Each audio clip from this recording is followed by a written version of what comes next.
Bonsoir à toutes et à tous, bonsoir à vous. Ce soir, dans Kalawadala, nous allons parler du sida. Le sida qui touche 273 personnes dans notre île ici et chaque année, 30 nouveaux cas dépistés. C'est le plus fort taux de prévalence en dehors de la région parisienne et de la Guyane. Donc c'est inquiétant, voire même très inquiétant du coup, parce que le 1er décembre dernier, c'était la journée mondiale consacrée à la lutte contre le sida. Nous allons aborder le sida aujourd'hui avec un infectiologue du CHM, le docteur Jean. Bonsoir, pardon. Bonsoir. Merci d'être avec nous aujourd'hui. Nous avons aussi Anne Barbaye, médecin de santé publique à l'ARS Océan Indien. Bonsoir. Bonsoir. Et enfin, nous avons également Monsef Mourdoir, le directeur de Narikem Sada, l'association qui lutte depuis bien des années ici à Mayotte contre le sida. Bonsoir Monsef. Bonsoir. Merci à vous d'avoir répondu présent à notre invitation pour cette émission consacrée au sida. Alors avant de poursuivre l'émission, je vous propose de regarder ce reportage d'Anliat Bonaïssa. C'est un reportage qui date du 1er décembre dernier où les communes de Mayotte, les maires de Mayotte s'engagent à travers une convention, une déclaration signée avec Narikem Sada à lutter contre la propagation du sida. Je vous propose de regarder ce reportage d'Anliat Bonaïssa. Le sida existe bel et bien à Mayotte. Tout doit être mis en œuvre pour impulser des actions de prévention et de sensibilisation pour inciter la population à se faire dépister. L'heure n'est plus au discours. 30 nouveaux cas de séropositivité sont découverts chaque année depuis 6 ans dans notre île. C'est énorme de l'avis de tous. Les élus doivent s'impliquer davantage dans la lutte contre le VIH. Ainsi, la convention Narikem Sada élue matérialisée dans la signature de la déclaration de Mayotte par les maires et les communautés de communes montre la volonté de tous d'être à 100% dans toutes les actions à mettre en place pour contrer la propagation du sida. Nous sommes des élus de proximité. Nous voyons régulièrement nos populations qui viennent à chaque fois pleurer la perte d'un ami, la perte d'un enfant, la perte des gens autour d'eux. Et donc on a pris conscience à la suite d'une réunion que nous avons faite, à la suite des concertations, qu'on ne pouvait pas ne pas nous engager sur la lutte contre le sida. C'est une des raisons que nous sommes tous là aujourd'hui. Et donc la traduction de nos aides, bien évidemment, c'est les subventions. Il faut soutenir cette association par des subventions. L'engagement des maires dans ce combat est une victoire pour l'association Narikem Sada. Rien que le fait que chaque élu prend l'engagement aujourd'hui de sensibiliser, de s'approprier la thématique et de vraiment envisager, bien évidemment en tout cas nous on souhaite qu'ils vont continuer, il va y avoir une continuité de sensibilisation, ne serait-ce que de prévention au sein de la population, de leur population, c'est déjà gagné pour nous, c'est une très bonne chose. 30 cas chaque année place Mayotte en 2e position derrière l'Île-de-France et devant la Guyane. Demain, lors de la journée mondiale de lutte contre la maladie du sida, des actions seront menées à Dzoumogné par Narikem Sada, parmi lesquelles un test de dépistage rapide. Alors, vous avez vu ce reportage. Monsef, je me tourne vers vous. Jusque-là, on dit souvent que nos politiques, finalement, ne s'intéressent pas forcément à cette lutte contre le sida. Est-ce que cet engagement des élus, pour vous, c'est vraiment, ça marque qu'il y a quelque chose qui sera fait dans les années à venir contre le sida ? Oui, comme l'évoquait ma présidente tout à l'heure, c'est important. Cet engagement, cette implication des premiers élus de Mayotte. Nous faisons partie de ceux qui soutiennent depuis longtemps que le sida se soigne aussi et surtout par la politique. Pour des raisons toutes simples, parce que, en l'occurrence, là, les maires sont les élus qui sont au plus près de la population, mais ce sont les élus aussi qui impulsent des politiques publiques. Et aussi, le président de l'association des maires le disait, faisait allusion tout à l'heure en ce qui concerne les financements, parce qu'il est vrai que pour faire de la prévention, il faut aussi des finances. Et donc c'est très important. Moi, je suis particulièrement heureux et je remercie sincèrement les maires de Mayotte qui ont accepté, qui ont été sensibles au discours que nous leur avons tenu sur la situation du territoire et qu'ils aient accepté de s'engager à travailler dans ce sens-là. Je rappelle que toutes les communes de Mayotte aujourd'hui disposent d'outils, notamment les CCAS, et il convient effectivement en tout cas c'est notre volonté, de travailler en partenariat avec ces institutions-là qui sont aussi au plus près de leur population pour voir ensemble comment on peut sensibiliser au mieux la population. Anne Barbaye, je suppose que l'ARS Océan-Indien se réjouit également de cette convention, mais derrière une convention, il faut des actions pour que ça marche. Et quand on regarde en détail, notamment dans les engagements, on dit qu'il faudrait que d'ici 2030, si je ne me trompe pas, 90% de séropositifs connaissent leur cas et que au moins 90 de ces personnes reçoivent un traitement approprié, faire en sorte donc que ces personnes n'en contaminent pas d'autres. Ça signifie forcément qu'il faut des actions de prévention, de dépistage, des actions massives également de dépistage. Comment l'ARS va accompagner tout ça ? Eh bien, l'ARS, elle accompagne depuis ces dernières années fortement les politiques de prévention en matière de lutte contre le sida. Actuellement, ces politiques sont renforcées financièrement déjà par les fonds d'intervention régionaux qu'on consacre à la lutte contre le VIH et à l'amélioration, je dirais, de la santé sexuelle. Et dans le cadre du plan de développement Mayotte, le fonds d'intervention régional bénéficiera aussi de fonds supplémentaires pour nous aider à renforcer toutes nos politiques de prévention, y compris donc celles concernant la lutte contre le VIH. Moi, par rapport à l'action de Nareke Msada et de la convention avec les maires, l'ARS, bien évidemment, est tout à fait, se réjouit de ce partenariat. On a déjà des partenariats avec l'association des maires, avec l'ensemble des maires, dans le cadre de politiques de santé. Récemment, on a eu une grande campagne de vaccination sur le territoire, campagne de vaccination à laquelle tout l'ensemble des communes ont participé et ont favorisé la mise en place de cette campagne de vaccination. Donc en matière de lutte contre le sida, évidemment, on a des appels à projets. Dans ces appels à projets, les porteurs de projets peuvent solliciter les communes quand les actions se développeront dans les communes, la contribution financière, l'appui à la déclinaison de ces actions. Et puis l'ARS est aussi cofinanceur de ces actions-là. Donc c'est un partenariat ARS, voire État, voire commune, dans l'ensemble des actions qu'on peut accompagner pour renforcer la lutte contre le VIH. Le sida, c'est un sujet tabou, une maladie tabou, peut-être ici encore plus qu'ailleurs.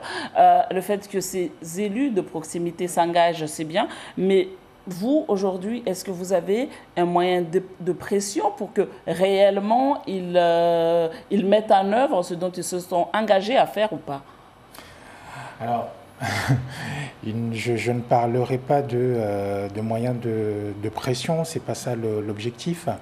Dans la suite de cette déclaration qui a été signée par les uns et les autres, nous prévoyons là à court terme de mettre en place un comité de suivi qui sera composé, nous allons le proposer, de l'ARS notamment, de l'État et puis de l'Association des maires, pour voir effectivement comment les uns et les autres mettent en place des actions sur les différents territoires de Mayotte. Pas pour dire qui ne fait pas, mais plutôt pour valoriser ceux qui font, et encourager les uns et les autres à faire. C'est plutôt dans ce sens-là. Maintenant, un élu, quel qu'il soit, je ne sais pas, Nareke Msada n'est pas légitime à aller mettre une pression quelconque à personne.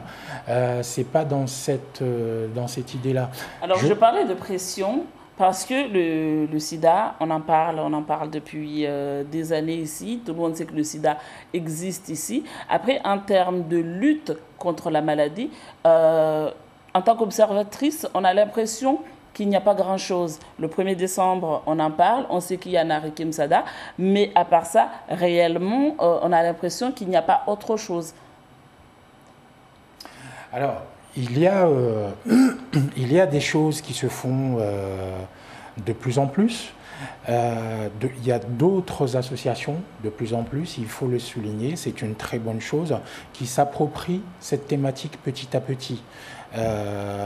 Vous avez Fahamou Maïcha, vous avez l'IREPS, vous avez le planning familial, vous avez une jeune association là, en tout cas nous on a beaucoup de plaisir à travailler avec eux, c'est l'association des étudiants du CUFR.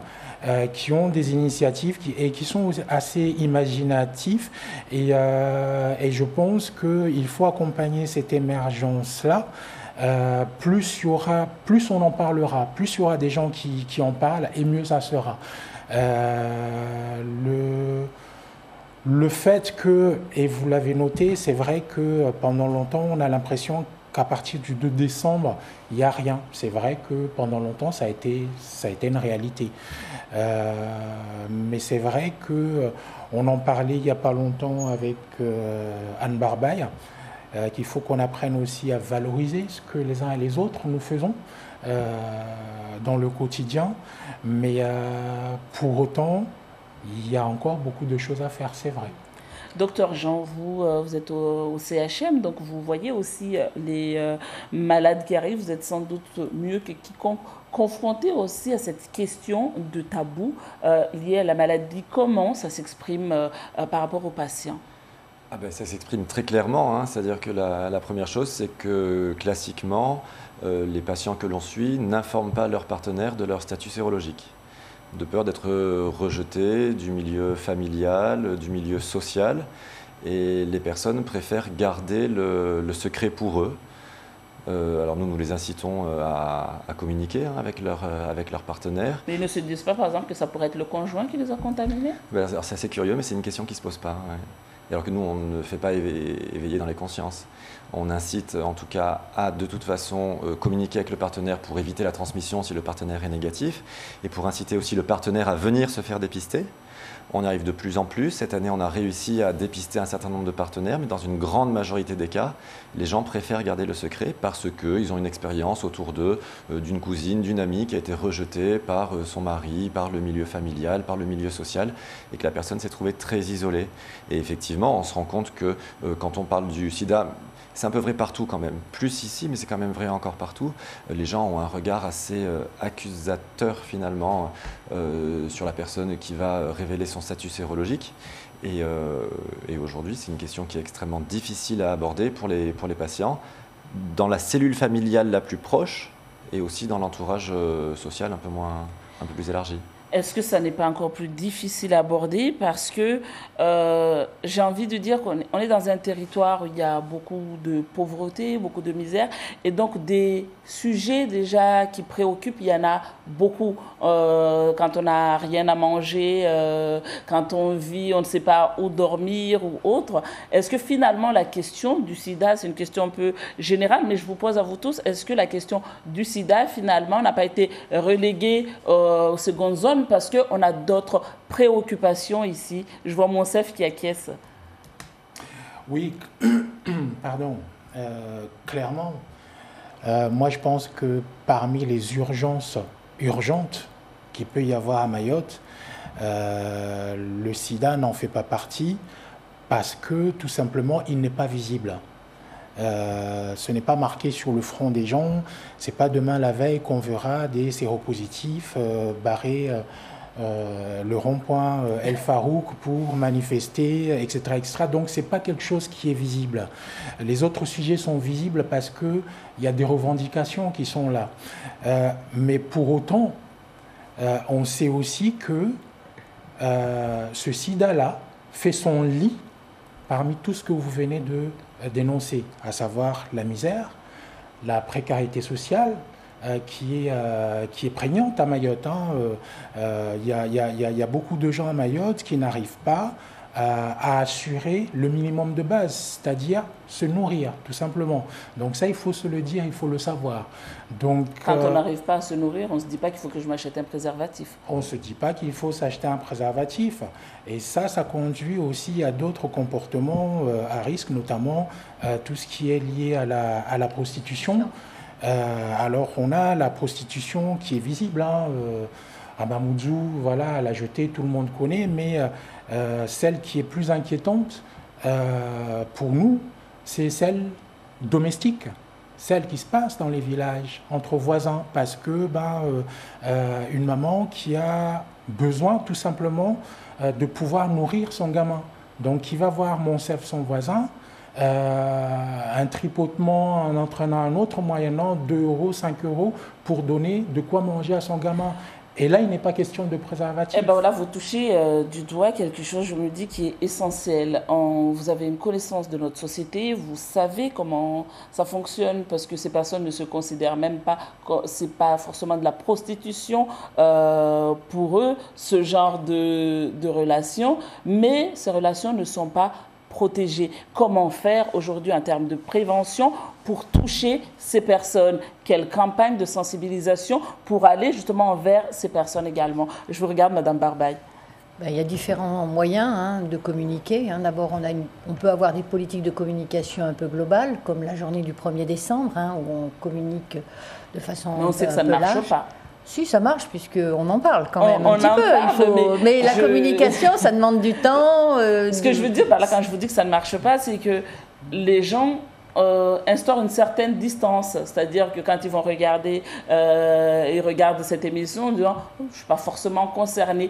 Quelle campagne pour arriver vraiment à les cibler, à faire en sorte qu'ils se sentent concernés par cette question? Après, il y a des campagnes, donc moi je reste sur les campagnes globales, mais il y a des campagnes de proximité.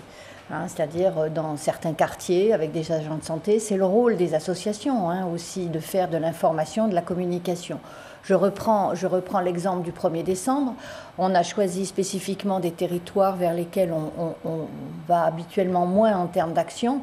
On a fait une action d'information, de communication, de promotion du préservatif et de dépistage à Djoumounié, à Emramadoudou, à Pamanzi. Ces actions localisées ont rencontré en fait du succès, puisqu'il y a eu du monde qui est venu prendre de l'information, se faire dépister. Donc ce sont aussi ce type d'actions de proximité qui arriveront aussi à faire passer de l'information et des messages de prévention. Je vais insister, je vais entrer un peu dans les détails. Nous avons une population très jeune ici à Mayotte. Plus de la moitié de la population n'a même pas 20 ans. Après, on a aussi ce dont Monsef parlait, des parents, des mères de famille, alors soit elles ont 20 ans ou plus, qui sont aussi dans cette misère. Donc, il y a 2 types de populations à cibler, voire même plus que 2 types de populations à cibler. Et aujourd'hui, nous manquons justement, enfin mon constat, c'est que nous manquons de spots télévision à destination de ces personnes, à destination des jeunes, à destination de ces mamans, parce que quand on parle préservatif, souvent on voit on peut voir un jeune avec un préservatif, mais une maman dans son village qui, le soir venu, parce qu'elle est toute seule, elle a 5 enfants à nourrir, aura recours à cette prostitution qui ne dit pas son nom, il n'y a rien pour lui dire qu'il faut qu'elle se protège, non? Moi, j'entends tout à fait vos suggestions de renforcer la communication. De renforcer la communication télévisuelle, radio. On a ces dernières années financé un projet qui s'appelle le Shababi Project, qui était sous forme de telenovelas qui ont été diffusées cette année, en tout cas régulièrement d'ailleurs sur Mayotte Première. Probablement que c'est insuffisant en termes de diffusion, il faut renouveler ces diffusions-là, il faut aussi se renouveler dans les différentes formes de communication. Et ça, en tout cas, c'est en tout cas des projets sur lesquels on doit renforcer probablement nos actions, comme vous le dites, en termes de communication. Docteur Jean, on sait qu'il y a deux types de virus, en tout cas le VIH1, le VIH2. Qu'est-ce qui touche le plus aujourd'hui les gens à Mayotte? Le VIH1, il n'y a pas de VIH2 à Mayotte. Mais dans le monde entier, c'est une épidémiologie qui est assez localisée en fait en Afrique, le VIH2. Ça n'a pas beaucoup d'impact en pratique. Mais il faut nous expliquer un peu c'est quoi les différences. En fait, c'est des différences génétiques dans le génome du virus, mais en fait, on parle du 1, on parle du 2, mais dans le 1, il y a plein de VIH1. En pratique, ça n'a pas beaucoup d'impact. Nous, ça a un impact de le savoir parce que les traitements ne sont pas forcément les mêmes, mais sinon, en pratique, globalement... Et lequel est le plus dangereux? L'évolution avec le VIH1 est un petit peu plus rapide qu'avec le VIH2. Et il n'y a pas de VIH2 du coup sur Mayotte. Mais en pratique, il faut pas franchement se focaliser sur ces deux types parce qu'encore une fois, dans le VIH1, il y a plusieurs groupes, plusieurs sous-groupes, plusieurs variants. Et voilà, là, c'est deux grands groupes de virus qui sont globalement les mêmes. Et après, je vous dis encore une fois, dans le VIH1, il y a plein de virus qui se ressemblent mais qui ne sont pas vraiment les mêmes. Donc, je parlais de population à risque tout à l'heure. Est-ce qu'aujourd'hui, on a une population clairement à risque à Mayotte? Alors, ce qu'il faut se dire de toute façon dans le domaine du VIH et des IST en général, c'est qu'il y a effectivement des populations à risque, mais c'est un sujet qui concerne tout le monde. Et ce n'est pas parce que la personne n'est pas fléchée, n'appartient pas à une population dite à risque, qu'il n'y a pas de risque. Donc c'est important dans les politiques de dépistage et dans les politiques de prévention de cibler les populations à risque, mais il faut que chacun, malgré tout, se sente concerné. Mais c'est... Qui est à risque aujourd'hui? Quelle population? Alors tout le monde est à risque. Tout le monde est à risque, voilà. Dans les personnes à risque, c'est vrai qu'on s'aperçoit de plus en plus de quelque chose qui émerge là, et qu'à Mayotte, on considérait que le VIH était globalement transmis par voie hétérosexuelle. Et qu'on dépistait particulièrement les femmes à l'occasion du suivi de la grossesse. Ça, c'est toujours vrai, c'est toujours la vérité. Cependant, on est en train de s'apercevoir de plus en plus qu'à Mayotte aussi, il y a un certain nombre d'hommes qui ne peuvent pas définir véritablement quand a eu lieu la transmission, mais en tout cas un certain nombre d'hommes rapportent avoir eu aussi des relations sexuelles avec les hommes. Il n'y a pas de femmes avec les femmes? Alors les femmes avec les femmes ne transmettent pas le VIH, donc globalement on ne les a pas dans notre service. Donc c'est quelque chose qui était un petit peu, qui nous était inconnu jusque-là, ou quelque chose qui émergeait pas en tout cas. Et véritablement, là, les hommes, là, cette année, l'année précédente, commencent à nous donner cette information. Alors ça, c'est la grande population à risque en France métropolitaine.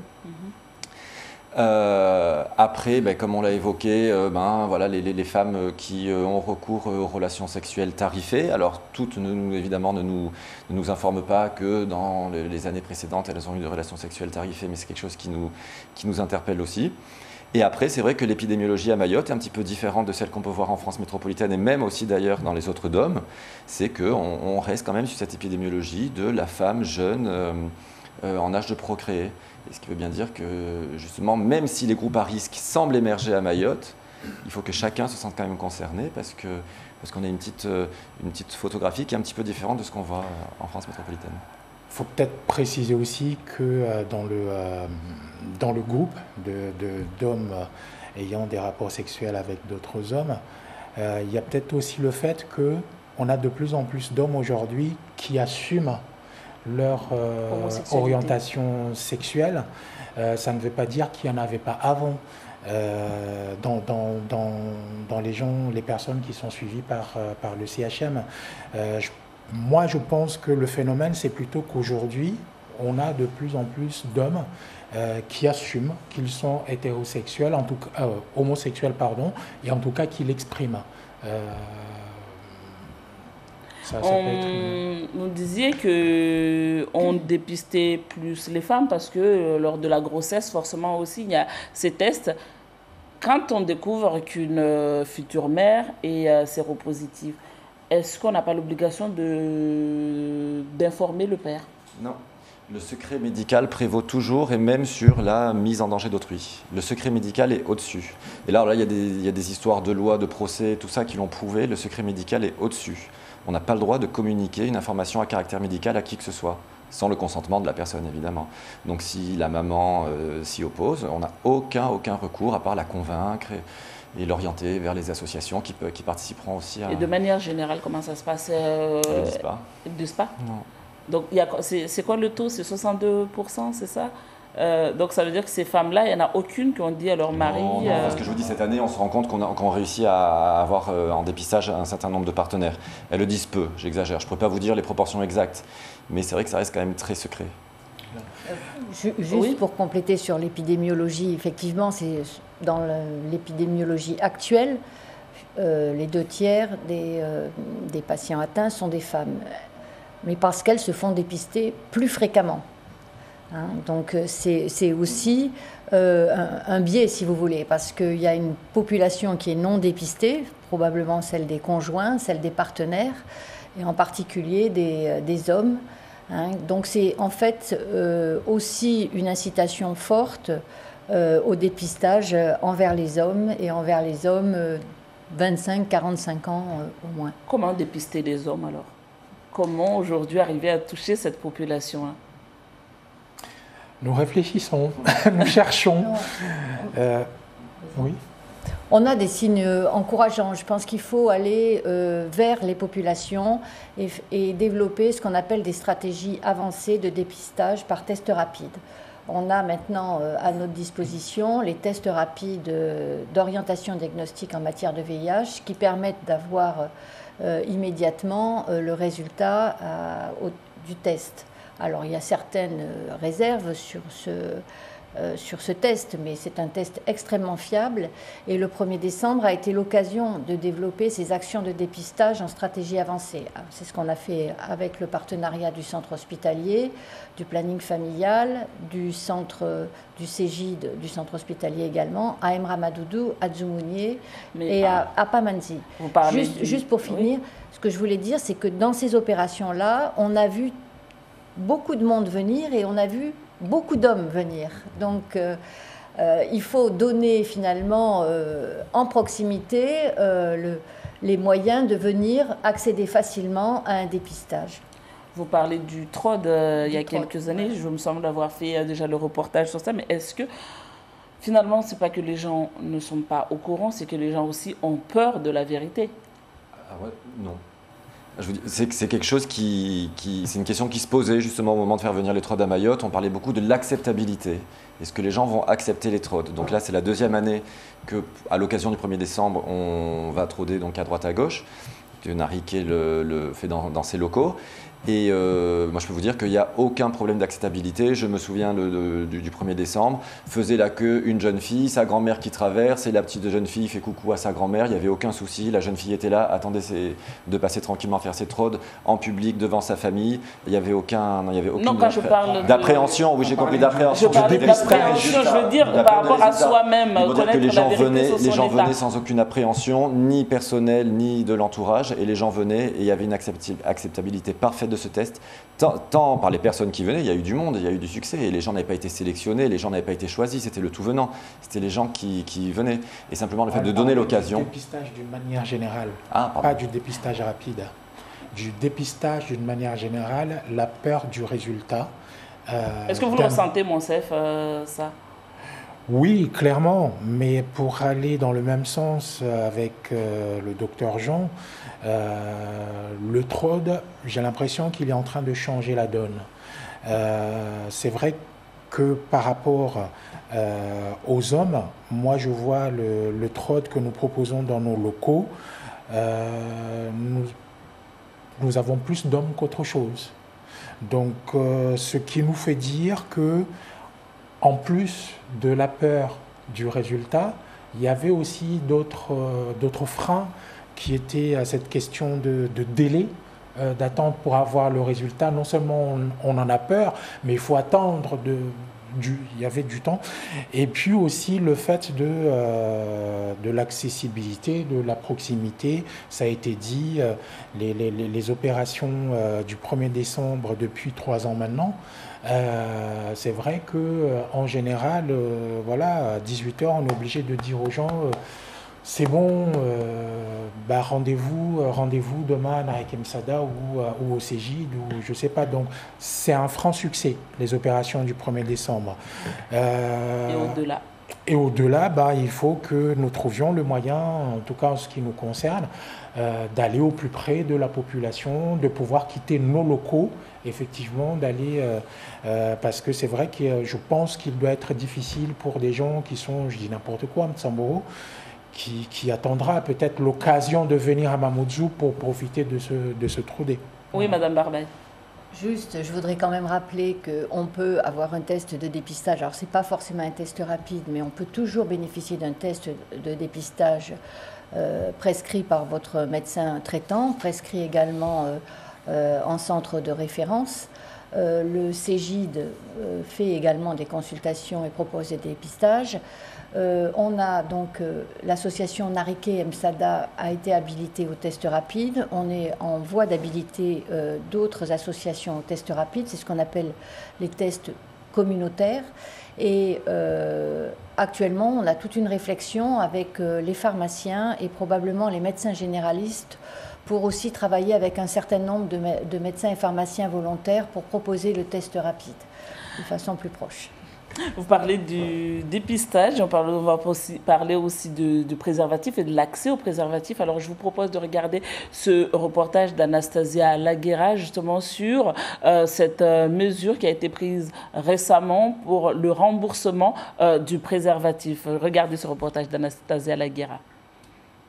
Le premier préservatif masculin, remboursable à 60% par la sécurité sociale sur prescription médicale, s'appellera Eden. Il sera disponible en pharmacie le 10 décembre sur la base d'un prix de vente s'élevant à 1,30 € la boîte de 6, 2,60 € la boîte de 12 et 5,12 € la boîte de 24. L'objectif affiché par Agnès Buzyn est d'améliorer l'accès des jeunes aux préservatifs, des jeunes qui, ici à Mayotte, ont toujours du mal à parler contraception avec leur entourage. Un peu gêné à Mayotte. Parce que des fois, c'est un peu gêné au niveau de la famille, au niveau des publics, quoi. Vu qu'on peut se dire qu'on est dans un pays musulman, c'est un peu difficile aussi. Les gens, justement, ils ont honte d'y aller, soit à la pharmacie ou demander à l'hôpital des choses, des trucs comme ça, en fait. Vu qu'ici à Mayotte, c'est un peu tabou, des choses comme ça. On ne parle pas avec les parents, justement. Ça peut diminuer, mais il faut aussi de la sensibilisation, notamment en milieu scolaire, comme en milieu ouvert. Le laboratoire français Majorel, qui a conçu Eden, est celui qui a été retenu par la Haute Autorité de Santé pour cette première. À Mayotte, où chaque année, depuis 6 ans, 30 nouveaux cas de sida sont détectés. La mesure est jugée encore timide. Toute initiative qui permet de diversifier l'offre de prévention est bonne à prendre. Reste à espérer que les autres marques, les autres laboratoires, fabricants feront la même demande, parce que c'est vrai que si c'est uniquement cette marque-là, je ne sais pas si ça changera réellement quelque chose. En tout cas, cette marque-là reste inconnue chez nous ici à Mayotte. Samedi 1er décembre, à l'occasion de la Journée mondiale de lutte contre le sida, les nouveaux chiffres concernant le VIH à Mayotte devraient être dévoilés. En août dernier, on apprenait que 273 personnes sur l'île sont contaminées, dont 60% de femmes à l'occasion de leur grossesse. Donc nous venons de voir ce reportage. Monsef, vous avez mis quelques réserves sur le remboursement du préservatif. Oui, moi je pense que effectivement, ça serait bien que ça ne soit pas qu'une seule marque. Tant qu'à diversifier, allons jusqu'au bout de la démarche et de la logique. Après, parce que moi j'ai lu que voilà, c'est parce que cette marque-là en avait fait la demande. Donc maintenant il convient aux autres marques et fabricants de faire la demande pour qu'effectivement ce remboursement-là soit le plus large possible et que les bénéficiants aient le choix. J'ai envie de dire, est-ce que ça sera vraiment efficace, en tout cas ici chez nous? Parce que pour pouvoir avoir ce remboursement de la sécurité sociale, il faut être affilié à la sécurité sociale. Dans une île comme la nôtre, où il y a énormément de gens qui ne sont pas affiliés à la sécurité sociale, dans quelle mesure vraiment est-ce efficace, Madame Barbet? Ça sera efficace en tout cas pour les affiliés, enfin on l'espère, parce que le préservatif doit bénéficier aussi aux affiliés. Donc c'est une façon de se le procurer peut-être de façon plus aisée. Nous, en ce qui concerne la politique d'accès aux préservatifs, notre souhait, ça a été de développer cet accès aux préservatifs et aux préservatifs gratuits. Il faut savoir que d'après nos derniers chiffres, on distribue à peu près 300 000 préservatifs gratuitement à Mayotte. C'était la donnée que j'avais en 2016, dont une partie est mise à disposition par le centre hospitalier de Mayotte qui fait un gros effort en matière de faciliter l'accès aux préservatifs gratuits. Nous, de notre côté ARS, on subventionne toutes les associations de prévention pour acheter des préservatifs et on bénéficie, de façon à ce qu'elles les mettent à disposition gratuitement. Et on bénéficie aussi des préservatifs gratuits mis à disposition par Santé publique France. Toutefois, le nombre de dispositifs mis gratuitement à disposition par Santé publique France est insuffisant pour développer une politique plus forte d'accès aux préservatifs. Donc on contribue, l'ARS, à financer ce préservatif gratuitement via les associations, mais on va continuer cet effort. Notre idée, c'est de doubler d'ici 2 ans la mise à disposition de préservatifs gratuits. Je parlais tout à l'heure des personnes non affiliées à la sécurité sociale et j'ai envie de demander, est-ce qu'il ne faudrait pas avoir une approche plutôt régionale dans la lutte contre le sida à Mayotte? Parce que forcément, dans ces personnes qui entrent dans l'île, il y a beaucoup d'entrées dans l'île par voie clandestine également. Est-ce que parmi ces gens, il y en a forcément qui sont aussi infectés? Je ne dis pas qu'ils sont les seuls infectés, loin de là, mais je dis qu'il y en a aussi qui sont infectés. Est-ce qu'il ne faut pas avoir une approche régionale de la question? Et deuxième chose, est-ce qu'il ne faut pas, sensibiliser tous ces gens qui partent notamment dans les îles voisines au Madagascar pour le tourisme, pour faire du tourisme sexuel. On sait que ça existe, qu'on le veuille ou non, mais c'est une réalité. Et aussi approcher des associations qui accueillent les gens qui arrivent dans l'île pour faire des dépistages. Effectivement, vous avez tout à fait raison. Il y a déjà un travail en concertation régionale avec l'ensemble des îles de l'océan Indien. Tous les ans, il y a une réunion dans chaque pays reçoit, que ce soit l'île Maurice, Seychelles, Madagascar, les Comores, la Réunion et Mayotte. Il y a ce colloque tous les ans qui permet de rencontrer justement les différentes associations, de prendre connaissance des politiques développées dans chaque pays et de pouvoir nouer des partenariats. Donc effectivement, c'était récemment à l'île Maurice, c'est ça? Voilà, récemment, nous étions à l'île Maurice et nous avons en particulier partagé un temps d'échange, de réunions, de concertation avec nos partenaires des îles des Comores pour travailler justement et échanger sur nos politiques et nos stratégies.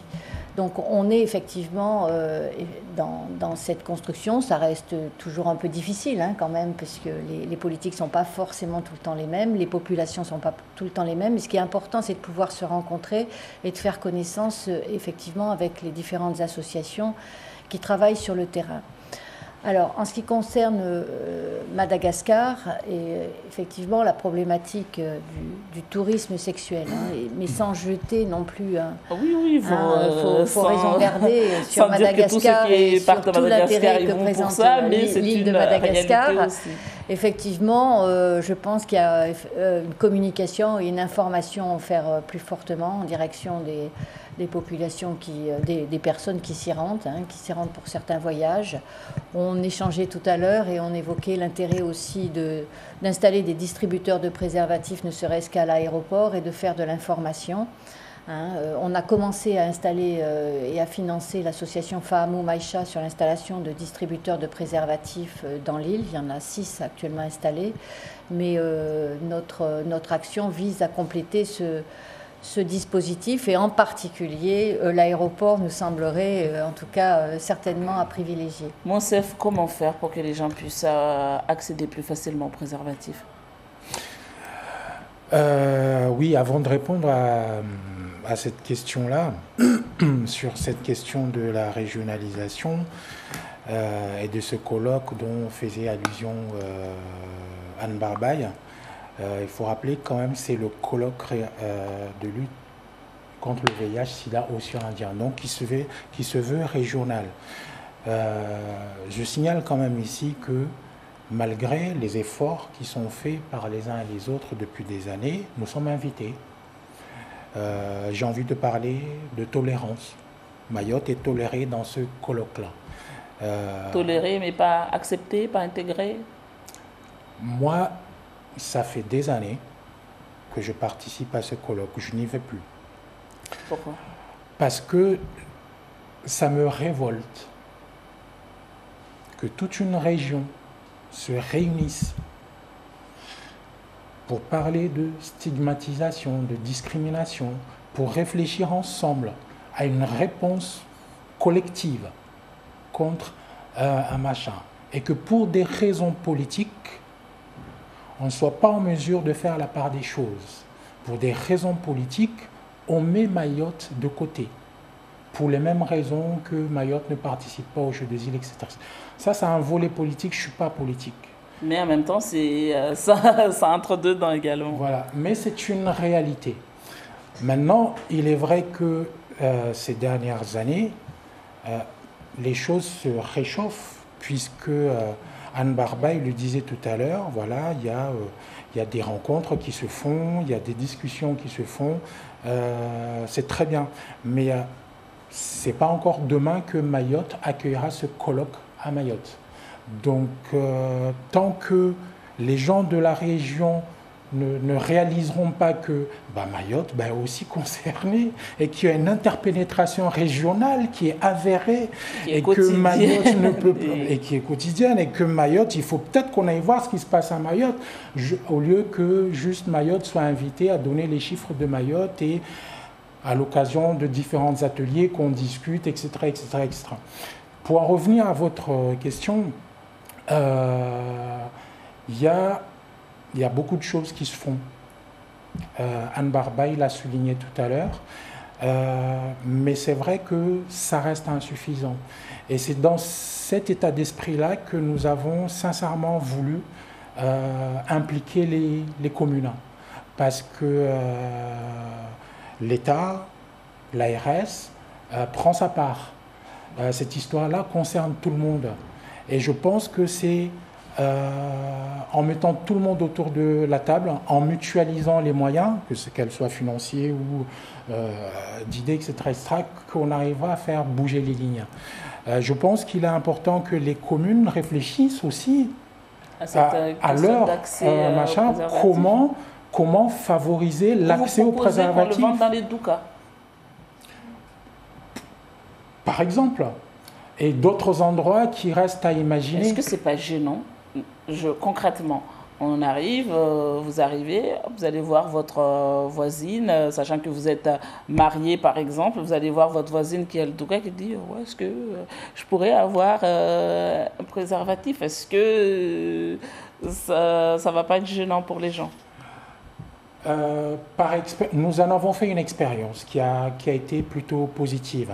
Mais moi, je suis d'avis plutôt de diversifier les choses. Il y a des gens qui seront parfaitement à l'aise devant un distributeur de préservatifs. Il y en a d'autres qui ne seront pas du tout à l'aise parce que voilà, les gens préfèrent plutôt le contact avec les gens, etc., qu'autre chose. Donc il faut penser à toutes ces catégories de personnes-là. Je pense que l'idée des doukas n'est pas négligeable. En tout cas, nous incitons les uns et les autres. Ça fait partie des engagements qui figurent sur la déclaration de Mayotte qu'ont signé les maires. Charge à eux aussi d'imaginer comment dans leur territoire favoriser l'accès aux préservatifs, comment dans leur territoire ils peuvent, vous parliez tout à l'heure de communication, de sensibilisation. Si c'est Narekem Sada ou l'IREPS ou je ne sais pas que sais-je qui doit faire une communication en direction de tout le territoire de Mayotte, dans ma demande de subvention, lorsque j'irai voir Anne Barbaille, elle va me dire oula, l'ARS, pardon, elle me dira oula. En revanche, si chaque commune se dit voilà, chaque commune fait une campagne, ne serait-ce qu'au sein de sa communes. Du coup, on a 17 campagnes dans l'année et c'est tout le territoire qui est couvert. Voilà, tout à fait. D'accord. J'ai envie de poser une question, parce qu'on arrive bientôt aussi au terme de l'émission. Combien ça coûte la prise en charge d'un malade? Une question, parce que là, j'avoue que je n'ai pas les éléments de réponse sur la prise en charge d'un malade. Par contre, c'est l'assurance maladie, bien évidemment. Un malade à l'année ou au mois, il coûte combien? Je n'ai pas les éléments de réponse. Ça coûte de l'argent, oui, en effet. Après, nous, on s'occupe des personnes sans avoir de frein financier. Alors, évidemment, on fait attention du coup à ce qu'on prescrit, à ce qu'on ne prescrit pas. Là, il y a les génériques qui sont arrivés. On a plutôt tendance à favoriser la prescription générique. Mais ça, ce n'est pas une question qui nous intéresse. Moi, j'ai fait le calcul, que j'avais le chiffre, c'était pour savoir si aussi j'avais les bons chiffres ou pas. Mais on me disait qu'un malade, par mois, c'est à peu près 1 000 €. Juste pour le traitement. 1 000 € x 12, ça fait 12 000 € fois 273 personnes. J'ai fait le calcul, on est à 3 276 000 €, rien que pour les traitements. J'ai envie de dire, est-ce qu'on ne fait pas des économies? Est-ce que s'il n'y a pas autant de campagnes de prévention, peut-être de dépistage, c'est parce qu'on a envie aussi on ferme les yeux pour ne pas trop dépenser, quoi. Ou est-ce que je suis un peu trop... Non, je ne suis pas d'accord, parce que là, donc, on évoque par exemple le préservatif depuis tout à l'heure, mais il y a des grandes campagnes aussi de prévention qui ne passent pas par l'utilisation du préservatif et qui ont beaucoup d'écho. Je pense par exemple à la PrEP, donc chez les personnes qui n'auraient pas de possibilité ou pas la capacité ou pas la volonté d'utiliser un préservatif. On peut aujourd'hui proposer un traitement médicamenteux avant que la personne ne prenne un risque pour éviter que le VIH ne soit transmis. Et là, il y a un gros effort national qui est fait en termes de prévention aussi, qui est différente de l'usage du préservatif, pour essayer de développer cette technique.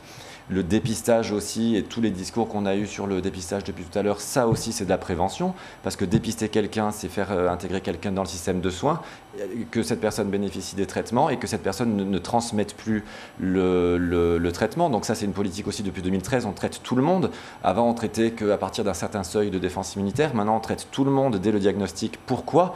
Pour éviter de voir le virus être transmis d'une personne à l'autre. Donc la prévention, il faut la voir avec un regard très large.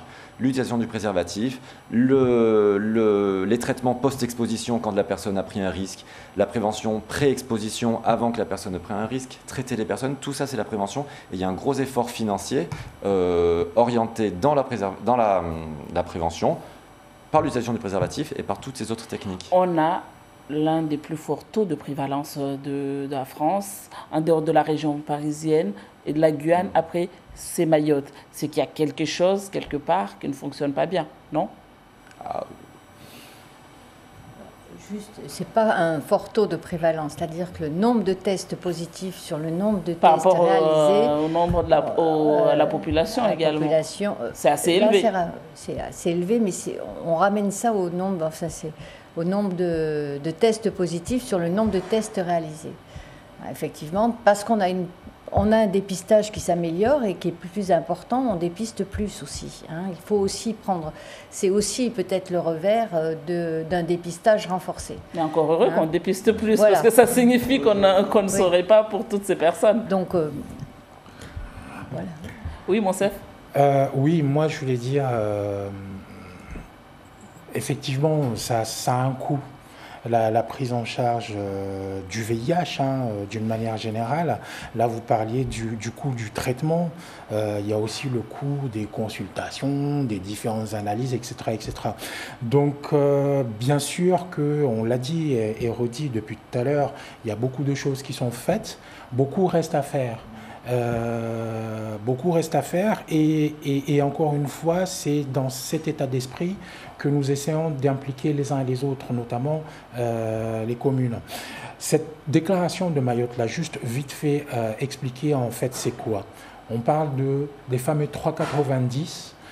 Ce sont les objectifs universels de l'ONU-SIDA. C'est une déclaration qui est librement inspirée de la déclaration de Paris, pour info.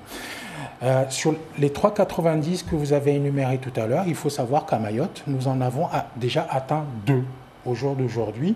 Je parle sous le contrôle du docteur Jean, c'est-à-dire que 90% des personnes qui sont dépistées à Mayotte ont accès au traitement et ont une charge virale indétectable. Le premier 90% nous fait défaut pour l'instant. C'est tout ce qui est dépistage. On a dit tout ça. Et d'une manière générale, la prévention et aussi, j'ai envie de dire que pour moi, le gros problème du VIH à Mayotte aujourd'hui dans sa prise en charge, c'est plutôt la prise en charge sociale, pour toutes les raisons que vous avez évoquées tout à l'heure. Précarité, misère, etc., etc., etc. On voit très bien qu'il y a un cercle qui est là. Et tant qu'on ne prend pas en charge, on ne réunit pas les conditions pour que les gens socialement soient bien, et ça, ce sont les élus que nous avons sollicités, c'est leur rôle, le sida va continuer à courir. Donc il est important, la prise en charge médicale, bravo le CHM, je le pense sincèrement, l'ARS aussi, c'est fait. Maintenant, la prise en charge sociale, il y a encore beaucoup de choses à faire et j'ai bon espoir que nous y arriverons parce qu'il y a des volontés qui sont là. Ça fera l'objet d'une autre émission. Sans doute, nous reviendrons avec vous pour parler aussi de ce regard, pour lever ce tabou sur le sida. Voilà, c'est ainsi, c'est sur ces mots aussi que nous mettons un terme à cette émission. Merci à vous, Monsef Moudoir. Merci à vous, Anne Barba, et vous, Docteur Jean, d'avoir été l'invité de ce Kalawadala, le dernier de l'année. Merci beaucoup à vous de nous avoir suivis et bonne soirée avec Mayotte, la première.